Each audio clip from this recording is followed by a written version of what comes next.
Go ahead.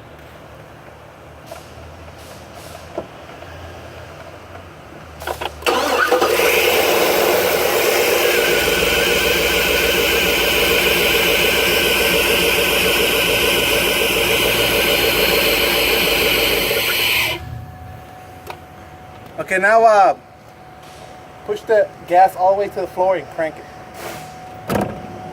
Hold the cranking.